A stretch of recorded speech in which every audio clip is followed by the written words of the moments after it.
वचन वचन को हम ट्रिक के माध्यम से समझेंगे। तो वचन का शाब्दिक अर्थ है कथन या बोली। व्याकरण के संदर्भ में अर्थ होता है संख्या वचन, यानी कि वचन को संख्या से ही समझेंगे। संख्या वचन को ही संक्षिप्त में वचन कहते हैं। परिभाषा के रूप में हम देखेंगे कि शब्द जिस रूप से उसके एक या अनेक होने का बोध हो उसे वचन कहते हैं। जैसे घोड़ा एक वचन, घोड़े दो बहुवचन, बेटा एक वचन, बेटे बहुवचन, सड़क सड़कें आदि। इसके प्रकार देखेंगे तो वचन के दो प्रकार होते हैं, प्रचलित हैं जो हिंदी में, एक वचन और बहुवचन। एक वचन एक संख्या का बोध कराने वाले शब्द को एक वचन कहते हैं। जैसे स्त्री, गाय, पुस्तक, चूहा, लता आदि। और बहुवचन एक से अधिक संख्या का बोध कराने वाले शब्द को बहुवचन कहते हैं। जैसे स्त्रियां, गायें, पुस्तकें, चूहे, लताएं आदि। देहात संस्कृत में एक वचन, द्विवचन और बहुवचन तीन प्रकार के वचन होते हैं, परंतु संस्कृत का द्विवचन हिंदी के बहुवचन में ही समाहित हो जाता है, इसलिए हिंदी में द्विवचन नहीं होता। इसको याद रखना है। अब वचन विशेषक नियम बताऊँ मैं आपको। सदा नित्य एक वचन रहने वाले कुछ शब्द हैं, वो हम जान लेते हैं कौन कौन से हैं। जैसे जनता एक वचन है, आकाश एक वचन, भीड़, पानी, वर्षा, दूध, सोना, लोहा, घी आदि क्या है, एक वचन, जो सदा एक रहते हैं। इनके साथ अपन ऐसे नहीं लगा सकते वर्षाओं, पानी, ये भीड़ों, आकाश, मतलब एक ही वचन रहेगा। और नित्य सदा बहुवचन रहने वाले जैसे प्राण, आंसू, हस्ताक्षर, ये बहुवचन है। इनको याद रखना, बहुत वेरी आईपी क्वेश्चन है। ये कोई से भी एग्जाम में वर्ग 3 में भी पूछे जा सकते हैं। दर्शन, बाल, लोग, रोम, समाचार आदि। पिपल बहुवचन है, लोग। आदर प्रकट करने के लिए एक वचन के स्थान पर बहुवचन का प्रयोग किया जाता है। जैसे विवेकानंद महान विचारक थे, मेरे पिताजी सरल स्वभाव के थे, श्री कृष्ण जी के उद्गाता थे। इन उदाहरणों में कर्तागम एक वचन में है, पर आदर भाव कारण बहुवचन में प्रयुक्त हुए हैं।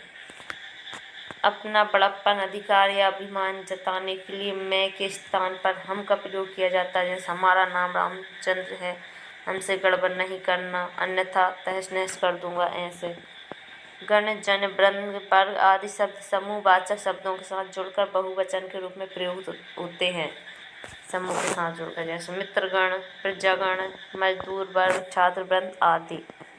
और भावात्मक नंबर 6, रूल नंबर 6, भावनात्मक संज्ञाएं एक वचन में प्रयोग होती हैं। जैसे प्रेम, वीरता, उत्साह, मिठास आदि, ये भावनात्मक संज्ञाएं हैं। रूल नंबर 7, धातुवाचक संज्ञाएं जो होती हैं वो एक वचन में प्रयोग होती हैं। जैसे सोना, चांदी, लोहा आदि। रूल नंबर 8, पारिवारिक संबंध सूचक शब्द एक वचन में होते हैं। जैसे मामा, चाचा, दादा, लाल आदि। ये सब रूल याद करना है। रूल नंबर 9, अनेक शब्द स्वयं बहुवचन है, इसलिए अनेकों का प्रयोग वर्जित है, अनेकों का भी मत लिखना, ये भी रूल है। अब वचन परिवर्तन के नियम। नंबर 1, आ अंत वाले स्त्रीलिंग शब्दों को बहुवचन बनाने के लिए आ को ए में बदल देते हैं। जैसे पुस्तक, पुस्तकें, भैंस, भैंसे, आँख एक वचन तो आँखें, कीमत को कीमतें।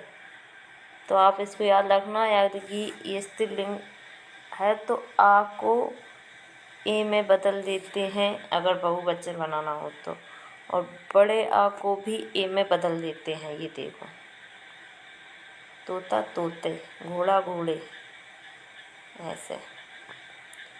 रूल नंबर 2 हो गए। रूल नंबर 3, आ अंत वाले स्त्रीलिंग शब्द के अंत में ए लगाकर बहुवचन बनाए जाते हैं, ये भी हो गया। अब ई अंत वाले स्त्रीलिंग शब्दों के लिए या लगा देते हैं, इसको याद रखना। ई अगर स्त्रीलिंग में जैसे छवि ई आ रही है, इसमें छवि राशि, इसमें यहाँ लगाएंगे। और बड़ी ई वाली जैसे मिठाई, उसमें भी यहाँ लगाएंगे। बड़ी ई है तो उसे छोटी ई करके उसके अंत में यह लगाते हैं बहुवचन बनाने के लिए। नंबर 6, या अंत वाले स्त्रीलिंग शब्द के अंत में चंदर बिंदी लगाकर बहुवचन बनाते हैं। चिड़िया चिड़िए, कुटिया कुटिए, ऐसे। और ऊ और बड़ा ऊ और ओ अंत वाले स्त्रीलिंग शब्दों के अंत में ये चंदर बिंदु लगाकर बहुवचन बनाते हैं। जैसे वस्तु, ऊ आ रहा है इसमें, तो वस्तुएं। ऋतु, ऋतुएं। गो, गोएं। बधू, बधुएं, ऐसे। संबोधन, जो कारक होते हैं संबोधन, अरे आ ऊ वाले। संबोधन आ से अंत होने वाले शब्दों में ओ जोड़कर बहुवचन बनाते हैं। छात्र छात्रों, बच्चा बच्चों। संबोधन करते समय ई से अंत वाले शब्दों में यो जोड़कर बहुवचन बनाते हैं। भाई भाइयों, देवी देवियों। अकारांत, संबोधन करते समय। अकारांत पुल्लिंग शब्द का बहुवचन क्रिया द्वारा भी दर्शाया जाता है। जैसे छात्र पढ़ाते हैं, छात्र पढ़ते हैं। मेरा घर बन गया, सबके घर बन गए, ऐसे।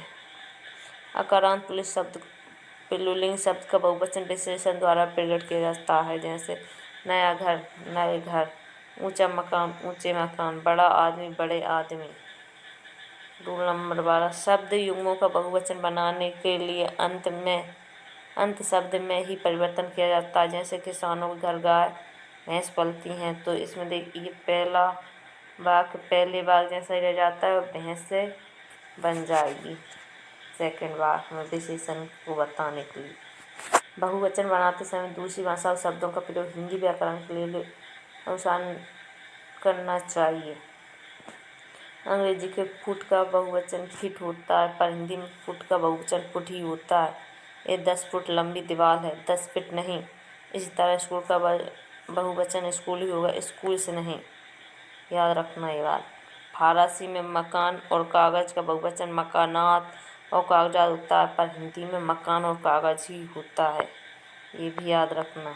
तो आज के लिए इतना ही। नेक्स्ट वीडियो में नेक्स्ट टॉपिक पढ़ेंगे। जय श्री राम।